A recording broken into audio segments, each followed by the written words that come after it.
Good Tuesday morning to you. Welcome on in the Morning JOX, JOX 94.5. Damian Mitchell alongside Conrad Van Order and you as well as we are just a few days away from one of the best rivalries in the SEC, the old third Saturday in October. Then we have a version of the Tiger Bowl, not the LSU Tigers and the Auburn Tigers, but no, Auburn and Mizzou as Auburn takes the trip to Columbia, Missouri this week off the bye week.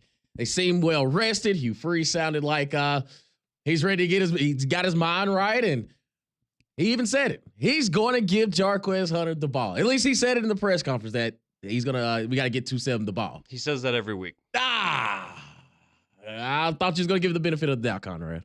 Maybe he means it this time. Well, I mean, it's the same thing that we heard from Kalen DeBoer yesterday. I think Jam and Justice should get the ball more. It's always hindsight. If I'm not mistaken, I do believe you are the guy that kind of gets to make that call. I'm pretty sure if you go to the offensive coordinator and say, hey, let's run the ball more, probably going to listen to you. They can work a few more runs in there. Maybe so. Maybe so. We shall see. At least it's on their minds. It is. And I know in this time, this day and age, and this part of the schedule, I mean, you kind of are what you are. I mean, if you look at what Ole Miss has done these past couple games, it seems like everything has kind of gone up in flames a little bit, but there's still a long season on this back half. But for Auburn, after the bye week, it's kind of the reset button. Okay, say if you go to Missouri and you play like you did against Georgia. It's funny that both Alabama and Auburn both have like the bar of, all right, how you play Georgia. And if you can go back to that, because I will say this, you didn't turn the ball over. Now that 4th and 1, still up for debate. I think that you probably leave that one. We'll keep that one in-house between Peyton Thorne and Hugh Freeze and see what happens on that 4th and 1. But I do think if you can play like that, you give yourself a chance to beat Missouri, because I do think Missouri isn't as talented as they were last year. They're still ironing some things out. There's only so much you're going to learn about beating up on UMass and, this deep into the season. But if you go back to the Texas A&M game and how they performed, there's no guarantee that Missouri is just going to defend the home field. Now, even going back further, you go back to that Vanderbilt game, and really and truly, I know there's no, woulda, coulda, shouldas in football, but Vanderbilt actually kind of tried. They pretty much told us at that point that they for real, and we didn't believe them. And then they went on these couple game stretch, and it's like, okay, now going back to that game, maybe Missouri isn't as all we thought they would be in 2024. So for Auburn, I would feel a little bit confident going into this game of, all right, we're reset. We got refreshed. We went to the bye week. We're trying to get everybody healthy. Yeah, there's some things we still need to iron out, but I do think it'll be a competitive game in Columbia this weekend. I mean, it's definitely a winnable game. There's no doubt about that. If you're Auburn, it's just, it's more so coming off the bye week. What did you learn in the bye week? And are you going to come out and play different? Is it going to be, like we were just talking about, are we going to see, kind of a different mindset when it comes to Jarquez and how many times they're going to give him the ball? Or are we just going to get more of the same from the first 5 games of the season? And, nothing's really going to be all that different. It's just going to come down to, all right, are you getting a Peyton Thorne that's going to turn the ball over today, or a Peyton Thorne that's going to take care of the football today? And that kind of determines how you do. So it'll be interesting. I mean, Missouri, I think going to UMass and getting that, it was a get-right game for them. Let's call it what it was. Maybe that's exactly what you needed after the Texas A&M game, and maybe now, some of the inconsistencies that they've shown on the offensive side of the ball, maybe you got some of those things figured out, and we don't know about that. But we do know for Auburn is they can move the football. Yep. And so if you are able to take care of the football, I think that you're going to have a really good chance to go in and beat a Missouri team that's just – they're just not as good as they were last year. And it doesn't mean they're not still a solid team. It's just, there's just something that's been off. And, Brady Cook hasn't quite been the same this year. And Luther Burden hasn't gotten as many opportunities as you would expect for a player of his caliber. And, they've still been able to run the football. But, again, you don't have Cody Schrader back there, leading the SEC in rushing. So they're certainly gettable. And this would be a huge win for Auburn. I mean, if you want, again, if you're looking at the rest of their schedule and still confident that they can make a bowl game, this is probably one of those games that you need to be able to win, and it would certainly go a long way towards getting to bowl eligibility. So it's going to be a big one. And hey, I mean, if you're Missouri, it's just, back-to-back weeks with the state of Alabama because now you're hosting Auburn, and then the week after that, you got to come down here to Tuscaloosa. So they'll be real familiar with us. Absolutely. 2 weeks from now. Yeah, I'm excited to see what this game is going to look like because I do want to see what Auburn has kind of done if they have any tweaks during the bye week. I mean, I just want to see Peyton Thorne, and I just want to see if you are going to push this team to where they need to be, where they want to be. I still think this is a bowl eligible team. I do, but the schedule from what we've seen in the SEC so far isn't as easy as we thought it could possibly be. You got the trip to Mizzou this weekend. You got Kentucky. You got Vanderbilt still on that schedule. You got A&M still on the schedule, who right now is at the top of the SEC standings. And then you got Alabama to wrap up the season. So I agree with you. If you're going to kind of turn that page, flip that corner, and try to get to bowl eligibility, you got to get this one this weekend. And then you flip it around to Alabama hitting the road against Tennessee, two teams who are kind of in a we need to win right now mode. I think for Tennessee, the past two games were not what you expected them to be, especially with the first couple of games of the season. Now you take the quality of competition that you played, and now we're starting to see he's only got a few starts up under his belt, and I think defense is starting to figure him out. You still got Dylan Sampson back there, and I think it's very interesting that Tennessee is reaching that point of, all right, yeah, we understand what the offense is supposed to look like, but you may have to just lean on the ground and pound attack, similar to what Auburn should do with Jarquez Hunter. But, I mean, Dylan Sampson has done nothing but produce week in and week out. I think he's probably going to be expecting a heavy load this weekend. Yeah, I would think so, especially considering Alabama just hasn't been great at stopping the run this year. This one's going to be so interesting because you've got an offense in Tennessee, and I understand Alabama's offense didn't look great this past weekend, but Tennessee's offense has had 2 really rough weeks in a row, and Alabama's defense has had 2.5 really rough weeks in a row. And so it's almost, when we were going into like the Georgia game, for example, and the adjectives you would use to have described that matchup, well, this is like the exact opposite of that right now, with just two sides of the ball that have not looked good for Alabama and Tennessee respectively. And it's all right. You now have an opportunity. If you're Alabama defensively, you're going up against a quarterback who's still very young, has only made a handful of starts in the SEC, and has been prone to making those mistakes that you see younger guys make. And, credit to Arkansas and Florida and what they were able to do defensively, but, you're able to make them uncomfortable and you're able to put them in difficult situations. And so if you're Alabama, are you going to be the next team to do that? Or are you going to see what Arkansas and Florida have done the last couple of weeks and continue to build on that with your own defense? Or are we going to get a little bit of, kind of what you got with Lenora Sellers on Saturday, where you went into the game and said, this guy just can't really throw the ball that well. And then you go up against Alabama's defense and you go, oh, look, he can throw the ball because Alabama's defense has these huge gaps in it. And so that's going to be the interesting part to me, is just kind of who wins the battle of, mediocrity over the last couple of weeks. Does one of those sides of the ball kind of rise up and, potentially have some momentum moving forward over the rest of the year? And that's kind of the spark either for Tennessee or Alabama for the second half of the season.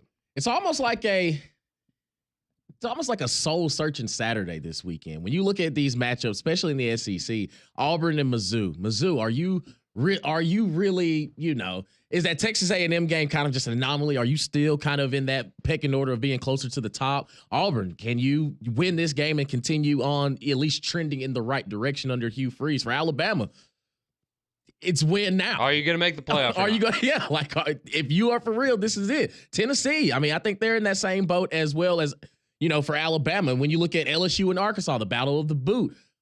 If you're LSU, you can't mess around with Arkansas. Arkansas has shown that when they're clicking, that they can beat anybody. They can control the clock. And I mean, for Arkansas, if you're looking at this LSU game of, all right, if we can get this one, Sam Pittman's definitely going to save his job for the rest of the season. But also, you also are kind of in the mix of potentially, you're looking at the top of the SEC standings.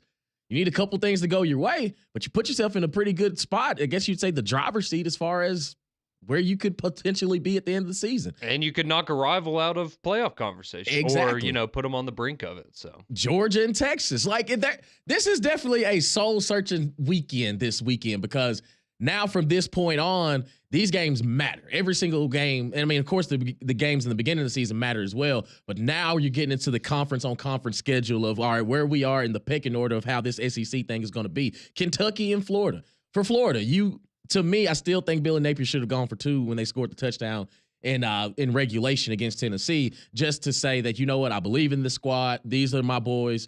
We're going to go down fighting. You are in Neyland Stadium on the road. You have the momentum at that time. If you live and die with that one play. And by God, if you lose it, it is what it is. And for Kentucky, I mean, you've knocked off the Ole Misses, but then you fall to Vanderbilt last week. So it's collectively, I think now we're starting to, it's like a heavyweight fight the rest of the way. And I think when we look at the parity that we've seen in college football, this is one of those weekends where we start to see some separation from a lot of these teams. And just, I mean, this is the part we love. We got a cool morning that started off this morning. It feels like football. It feels like fall. And now we're in the thick of it. So we want to hear from you, 205-834-9450 on this soul-searching weekend. I mean, where's your confidence level for Auburn against Missouri? Where's your confidence level for Alabama and Tennessee? Do you have any confidence that Alabama pulls it off? Do you have confidence that Tennessee can figure it out? Auburn, Mizzou, there's so many things to break down. And we'll continue the conversation on the other side. Keep it locked right here on Morning JOX and JOX 94.5.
you hate Tennessee? Man, I hate Tennessee because first of all, it's Tennessee, and I just hate them because they low down, they dirty, they some snitches, and I hate Philip Farmer. I hate their colors.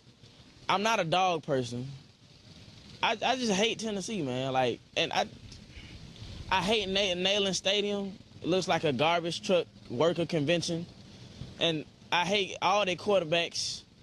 I hate Tennessee, man. Describe what you feel about their colors too. I thought that was interesting. It reminds me, and it's not that orange that you can stand. See, I hate Tennessee more than I hate Auburn. I just dislike Auburn. I hate Tennessee. See, Tennessee's colors is that throw up orange. It's not that orange that you can sit with. It's that puke inside of a pumpkin orange. And I don't like pumpkins. So I really don't like Tennessee, man. I can't stress that enough, man. And they losers, they sore losers because they're not Alabama, and I hate Tennessee, man.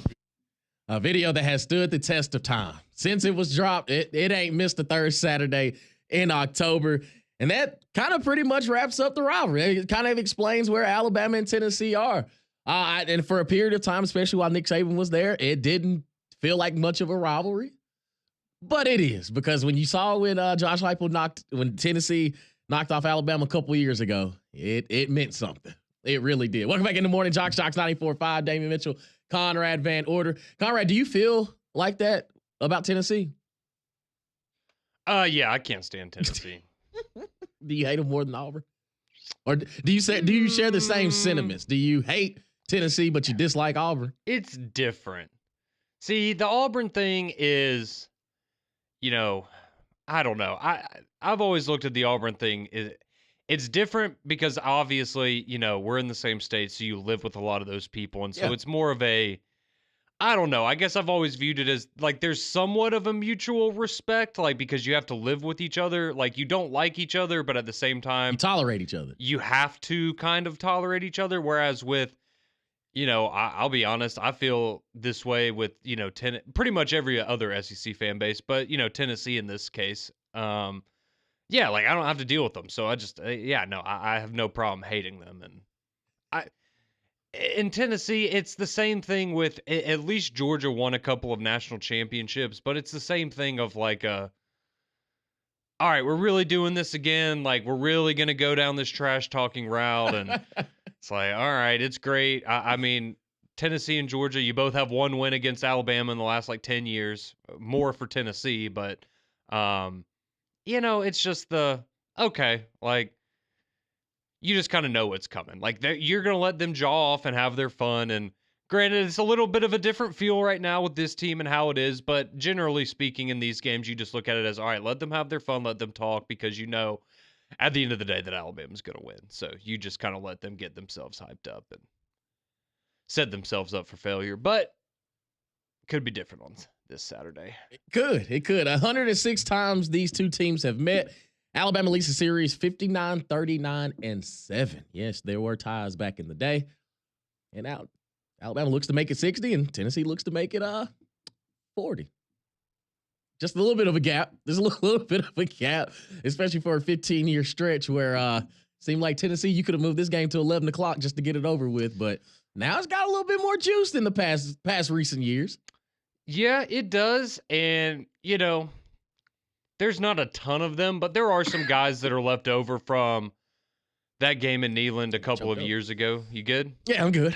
I know you get choked up when we talk about Tennessee. But there's some guys that are still left over from that game a couple of years ago that are going to remember what it was like to go up there to Neyland and to lose the way that you did, and for them to put the goalpost in the river and all these different things, and hopefully that gets you fired up. That's a big part of this game for me is because this Alabama team is just so hard to kind of figure out right now from just a motivational standpoint. Was it a sense of was what we saw last week against South Carolina, was that more of a holdover from the Vanderbilt game? Was it truly just that's the best you got, and that's what we need to expect moving forward? Are you going to have more juice for a Tennessee type of game? Because, again, like, it's hard to go back and see how that team started off against Georgia and how fired up they were and ready to go in that game.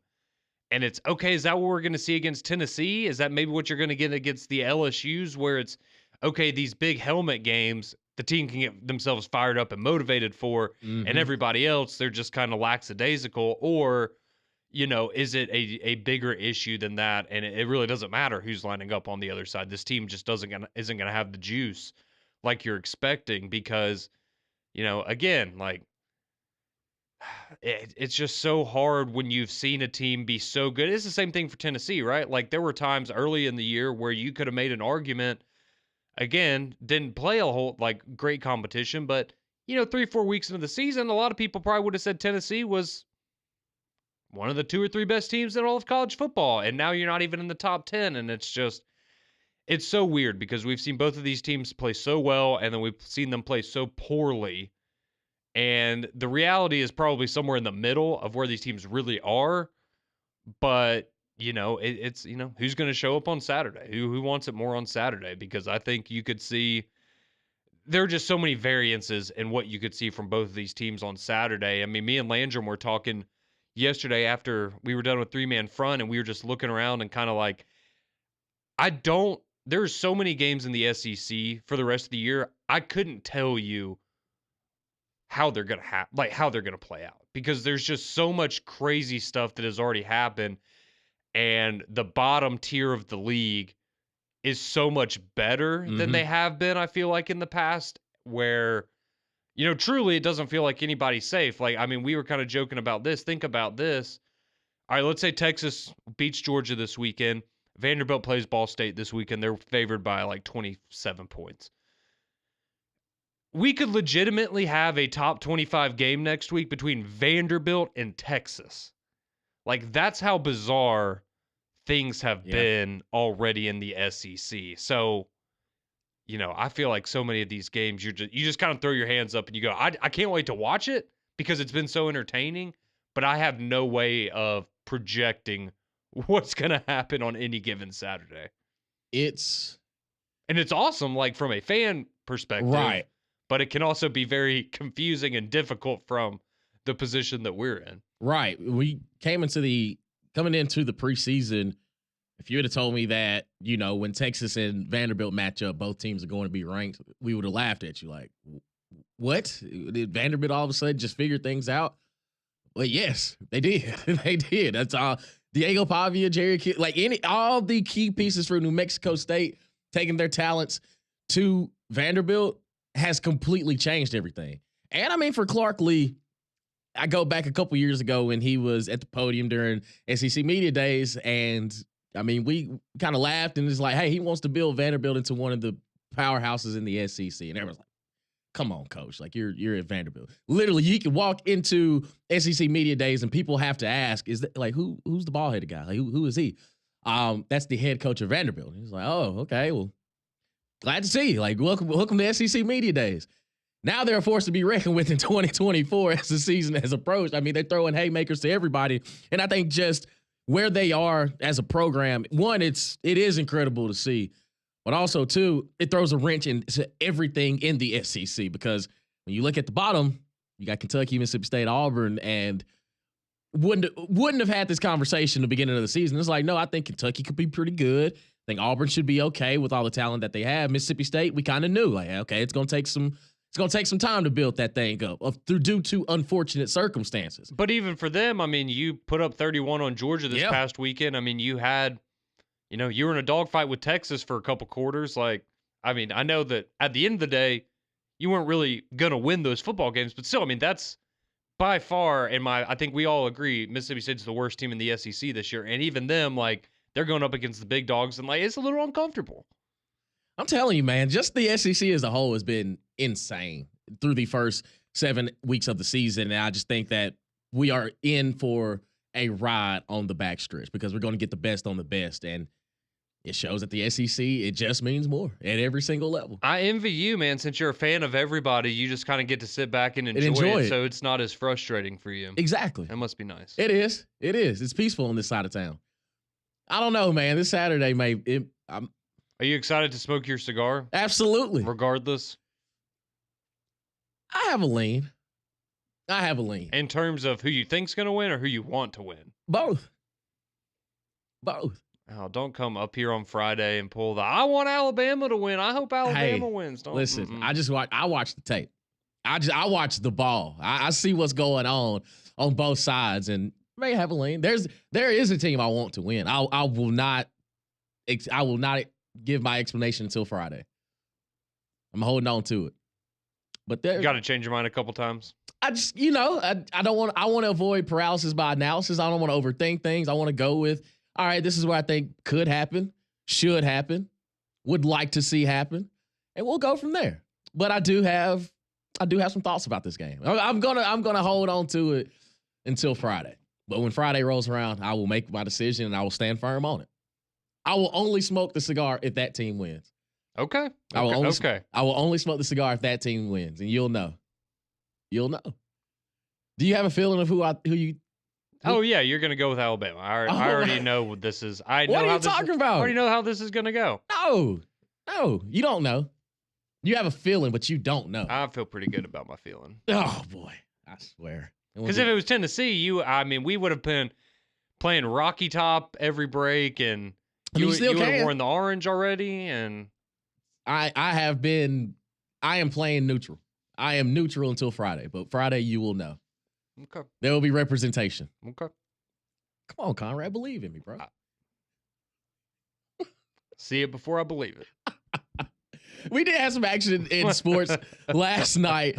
In the NFL terms, the New York Jets, after firing Robert Saleh, they fall to the Buffalo Bills 23-20. I will say this, Aaron Rodgers, week by week, there are a couple throws. It's like he still got it in him. And then there's some plays you're like, okay, he's definitely a 40-year-old recovering from a torn Achilles. And for Buffalo Bills, now they sit at the top of the AFC East. I think for Josh Allen, he played a pretty controlled game. And then a familiar name that we're used to down here in the SEC, old Ray Davis, sweet baby Ray, gets the start after James Cook is listed out for injury. But I do think that he put himself on the map. He got himself some change for last night because of his performance, 20 carries, 97 yards.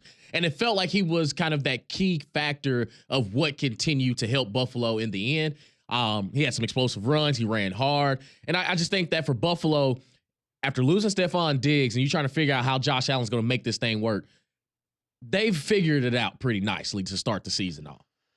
Yeah, I mean, it's kind of been just a receiver by committee type situation. I don't know. They're almost kind of like where the Chiefs are, especially now that Rashee Rice went down with injury. They're just kind of in that same situation where you have a bunch of dudes that can make things happen. You just don't have that kind of dominant go-to threat.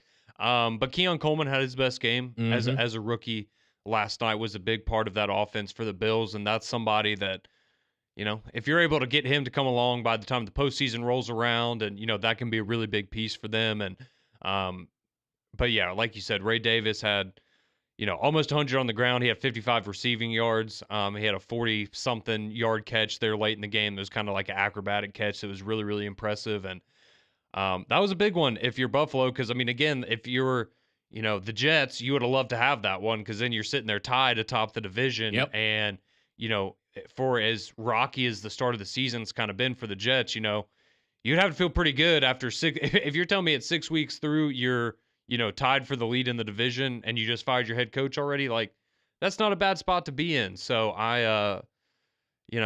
that's a tough one for the Jets. I'm just glad that Garrett Wilson had a big day. Yeah. Won me one of my fantasy leagues last night. So I appreciate that.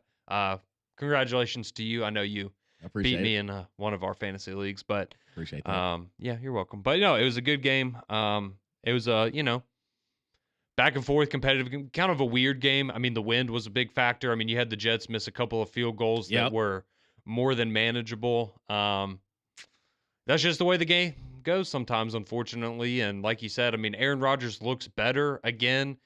You can tell he's still, he got beat up a couple times last night, and you could tell that, I think it feels a little different at his age now when you're taking those licks, and especially when, I mean, it's cold last night up in New York, and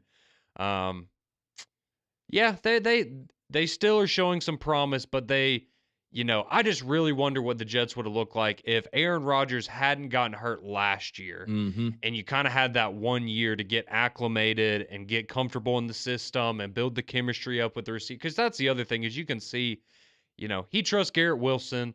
He trusts Lazard. Other than that, though, you can just tell he's not really on the same page with a lot of those guys. And, it just would be cool to see if he had already had a year under his belt there, what this team could have looked like this year. But fortunately, that's not how it works out. But, so good game for the Bills last night. Good night for New York. Good night for the Yankees. Yankees won. Beat the Guardians. Yeah, take a 1-0 series lead in the ALCS. It's pretty good. And Mets bounced back last night. It's a good night for New York. I mean, I guess the Jets lost, but you got the Bills won, the Yankees won, and the Mets won. So that's kind of tough to beat that. And the Jets play in New Jersey for real. Yeah, it doesn't really count. It don't really count. No. They just got it by namesake. Yeah. But hey, nonetheless, yeah, great day in New York. New York Yankees knock off the Cleveland Guardians 5-2. And the New York Mets knocked off the LA Dodgers 7-3.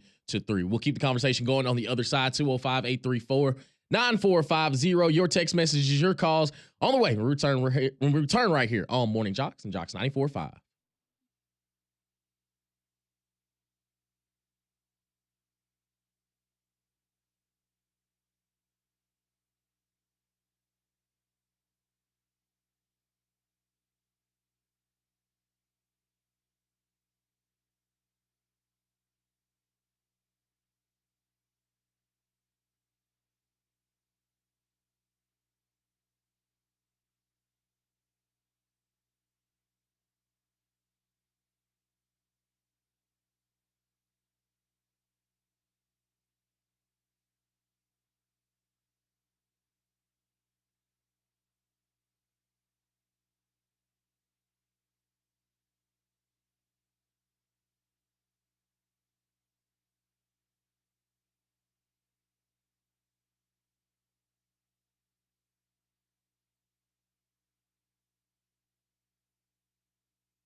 6:36 here on Morning JOX. JOX 94.5. Damian Mitchell, Conrad Van Order, and you as well. 205-834-9450.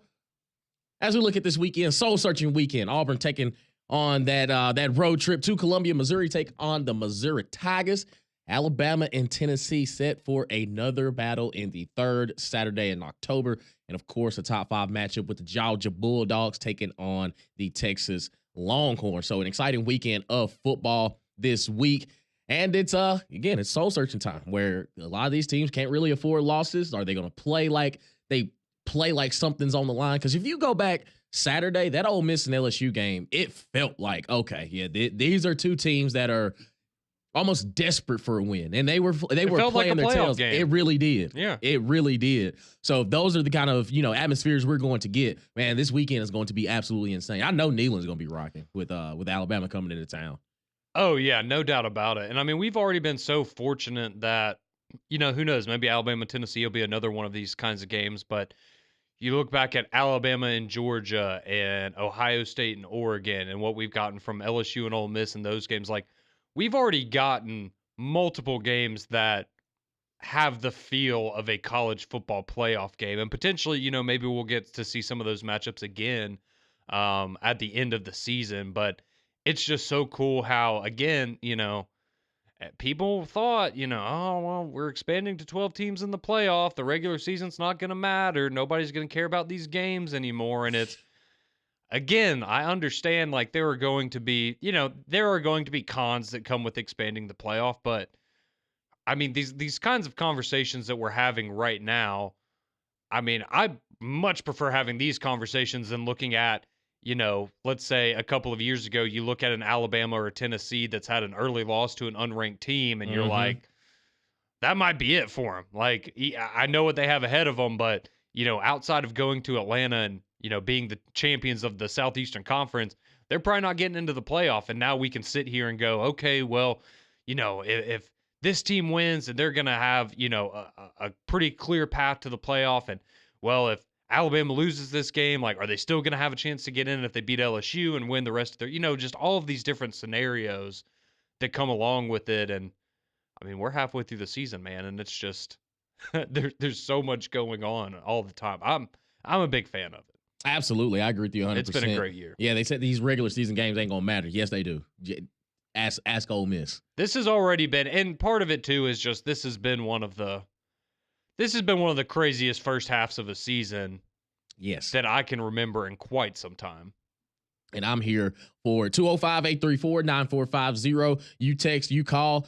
That's how you hop into Morning JOX with us. John, he texted in and says, run the ball to establish play action. Use play action to set up the RPO is what Auburn needs to do in that order. All right, John, you need to go down there and be the OC, big dog. I like your game plan. I like where your head's at. Mason from Winfield, he says, Tennessee is disgusting. Auburn is annoying. Is that a good? I like that. Yeah. I think I can understand that. There's still no Texas A&M, though. No. Everybody hate them. Jordan from Warrior texting and says, coming from a Bama fan, Auburn hate is like a brotherly hate in a way. Tennessee hate is pure, unadulterated hatred. Don't nobody like a snitch. A puke orange one at that. Roll Tide. Okay, yeah. See, that's the perfect way to explain it. Fair enough. Thank you for putting that in better words than I could. Absolutely. Let's go to the phone lines. Talk to our buddy Love. Wants to talk some ball with us this morning. What's happening this morning, Buddy Love? Oh, man, we doing it about y'all. Man, no complaints this way. I heard that. I want to say a couple things about Vanderbilt real quick. Mm-hmm. I have been following them since James Franklin took over coaching duties. And I can't lie, they're my number 2 team in the SEC. Who's your number 1? And so Alabama. Okay, roll Tide. So when Daniel, come on. There we go. Buddy Love's got my back. I appreciate it. Yeah, I appreciate it. Yeah. Okay. I listen. I know. But no, seriously, when Vanderbilt and Alabama played and Vanderbilt won, I was sad and happy at the same time. So happy they beat Kentucky. I remember it was like 2 years ago, I think. They had a great running back, and he went in that transfer portal. and went to Kentucky. It was Ray Davis. Ray The Davis. guy had a big night for the Bills Yeah. last night. Yep. Exactly. That's the only thing I got against the transfer portal is that players don't get developed. You know, that's how Saban, he developed people. You know, they didn't go anywhere. They stayed there. They got developed. But Vanderbilt, they was developing that boy, and he was doing great for them, and he transferred, and then Vanderbilt had no running game. Mm-hmm. But it's like Clark Lee said the other year, this ain't your grandma's Vanderbilt anymore. Yep. Okay? And that man meant it. And they wouldn't have went to a bowl game that year. Yeah, man. But And this year, that's the thing, man. You like they finally had time to get these guys, and they actually with guys coming into Vanderbilt like Diego Pavia and those guys from New Mexico State. I mean, they already came in, quote unquote, developed. Now they're taking it to another level because they're in the SEC. exactly, man. And when I seen that he got them after they beat Auburn, I was like, man, that's a good team now. You got to watch for them. And I heard they was basically all of them going to Vanderbilt. I was like, okay, Vanderbilt going to have something this year. Mm-hmm. And then they beat Bama. They come off strong with the Virginia Tech win. Granted, Georgia State had their number, and they played a dang good game against Missouri, kind of, so there at the end. But I just want to say, man, I'm so proud of Vanderbilt, and I hope it is a top 25 matchup against them in Texas. And Vanderbilt, granted, it's been a while since they played them, but I believe they have a winning record against Texas, and They do. They if do. win, if they win, you know, I'm not going to be surprised. I'm going to be enjoyed. You know what I mean? Yeah. But if they lose, it's going to be really close. They're going to take Texas down to the wire, I believe, Hey. if anything. And they're going to come in ranked, man. Vanderbilt's going to – they tired of being the bottom of the totem pole. They tired of it. It's like Clark Lee said, he's tired of losing. Man, doing something about it. And that's what I want to say. Go Vols, anchor down, roll tide. Great show, boys. And I'm going to give a jab at y'all real quick. Anybody ever told y'all got the perfect face for radio? I'm just picking on y'all. Y'all boys have a good day, and we holler at y'all later. All right, big dog. We appreciate Appreciate you, buddy. Did Love he you. not say go Vols first? I think he said go Vols, anchor down, Yeah. and then roll tide. So he's just like me. He's an SEC guy. That's- Big SEC guy. That's the last thing that we need. But yeah, for anybody that didn't know, fun trivia for you because this will definitely come up next week. Vanderbilt all time is 8-3-1 against Texas. Who had that on the bingo Pretty card? strong record. Pretty strong. Yeah, hey, see if it'll continue next week, man. And you get them at home. Texas got to hit the road. They got to come to Nash Vegas, dog. Not by the home. You don't You get got that Red home. River, you got Georgia, and then you got Vanderbilt. Hey, man. Talk about a tough 3-week stretch, man. They better make sure the chin straps buckled. I'm telling you, Texas, don't sleep on these boys. Do not sleep on these boys. Let's continue on the phone lines. Let's go to Ward Dam Don this morning. What's happening, Don? Good morning, guys. Happy Tuesday. Another big day in social Chaco. I hope to see both of y'all there. But Conrad, what are we going to do with our boy? He needs to just pick a team for Saturday and cheer for him. But he can't call if he chooses Alabama, Conrad. No more hyper disciple for him, right?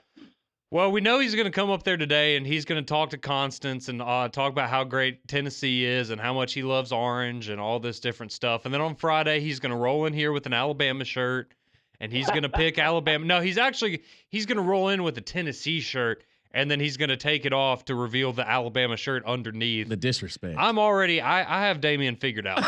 I got him figured out. That's actually not a bad plan. I like that, Damien. I think you need to do that. Well, I'm not going to.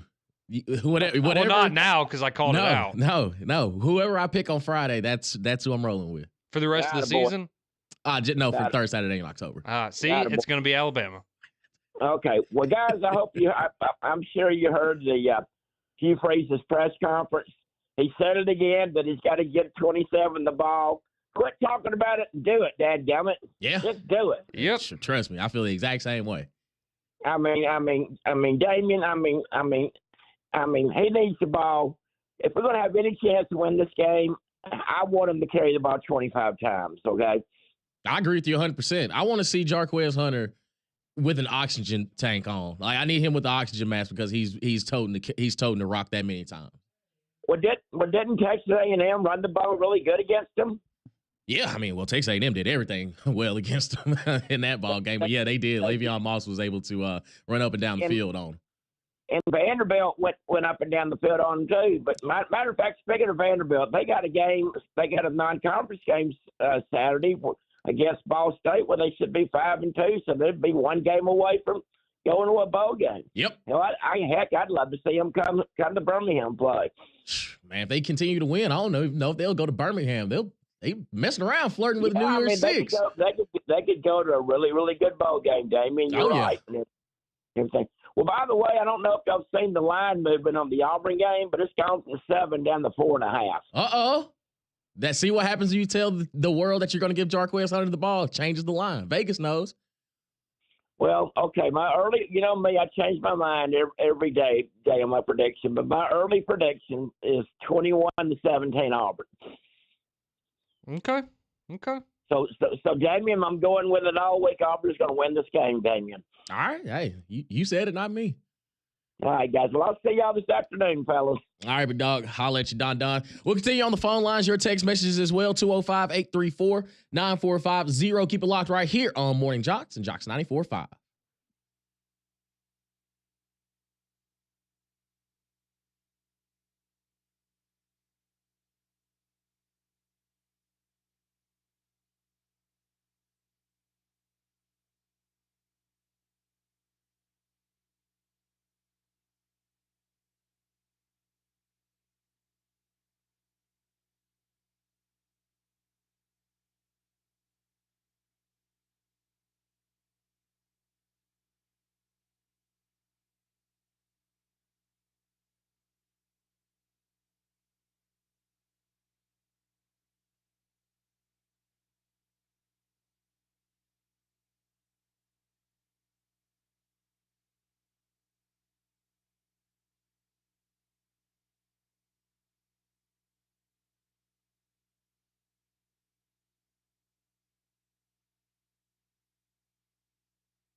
6:51 here on Morning JOX, JOX 94.5. Damian Mitchell with Conrad Van Order here with you for a few more moments as we take you up to the top of the hour for McElroy and Kublik in the morning.